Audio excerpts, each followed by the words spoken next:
గుడికి సెట్టేసే వెదవలకేం తెలుస్తుంది గుడి విలువ, ఆ గుడిలోని దేవుడి విలువ అన్నట్లుగా జగన్మోహన్ రెడ్డి ఈ రోజున నువ్వు ఇంకా ఎంత దిగజారిపోయావంటే రాష్ట్ర ప్రజానికాలని అందరి మనోభావాల్ని దెబ్బతీస్తూ ఇంకా ఇంకా ఇంకా దిగజారిపోతా ఉన్నావు అన్నమాట.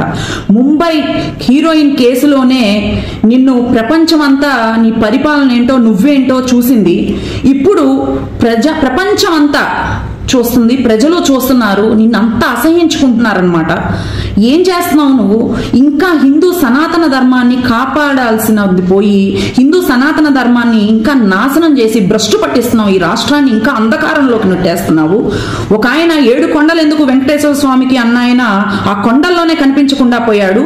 మరి నీ చిట్టా కూడా ఆ వెంకటేశ్వర స్వామి రెడీ చేసి ఉంటాడు, త్వరలో నీ చిట్టా కూడా మూడిద్ది. కాబట్టి ఒళ్ళు దగ్గర పెట్టుకొని ఉండు జగన్మోహన్ రెడ్డి.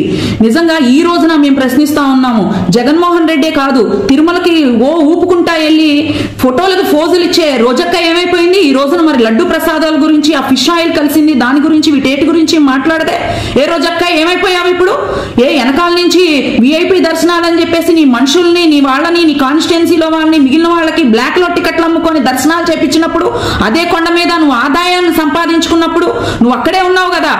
మరి ఈ రోజున అన్న ప్రసాదాలలో ఫిష్ ఆయిల్ కలిసి అపవిత్రం చేసినప్పుడు నీ పార్టీ అనా, నీ నాయకుడనా? అంటే నీ పార్టీ గాని, నీ నాయకులు గాని, ఎవరు ఏం చేసినా గాని ప్రజల మనోభావాలతో గాని వేటితో గాని మీ అందరికీ సంబంధం లేదా?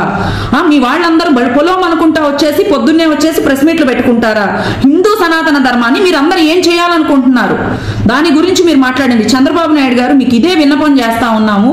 ఇలాంటి వెధవలు సన్నాసులు తిరుమల విషయంలోనే ఇలా చేశారు అనంటే శ్రీశైలం విషయంలో గాని, అన్నవరం విషయంలో గాని, లేదంటే మన కనకదుర్గమ్మ గుడి విషయంలో గాని ఇంకా ఎన్నో రకాల అసంతృప్తికి పాల్పడి ఉంటారు.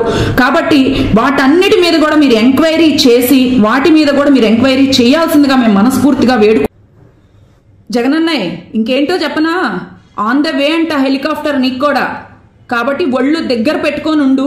ఇలాంటి వాటి మీద చెత్తలో తొక్కలో ఫ్రెంచ్, జపాను, చైనా భాషలో ప్రెస్ మీట్లు పెట్టి జనాలకి నువ్వేం మాట్లాడుతున్నావు అర్థం కాకుండా, నువ్వు ఎవరు ఏ రిపోర్టర్ వచ్చి ఏ క్వశ్చన్ అడిగినా కూడా నువ్వు ప్రిపేర్ అయిందే చెప్తావు కదా. అలా ప్రిపేర్ అయిందన్నా కరెక్ట్గా చెప్పడం నేర్చుకో. ముందు నీ నాయకులు వచ్చి మిస్టేక్ జరిగినప్పుడు ఆ మిస్టేక్ ఏంటని నువ్వు కూడా తెలుసుకో, ఒకవేళ నీకు తెలియకపోతే. అంతేగాని పిచ్చి పిచ్చిగా ఇష్టం వచ్చినట్టు బర్రెలు వచ్చినట్టు వరుసగా నీ ఎమ్మెల్యేలు, నీ మంత్రులు, మాజీ ఎమ్మెల్యేలు, మాజీ మంత్రులు వచ్చేసేసి ప్రెస్ మీట్లు పెడతానికి పాపం ఉన్న 11 మందిలో మిగిలిన 4-5 కూడా పుట్టుక్కుమని ఊడిపోయేలాగున్నారు.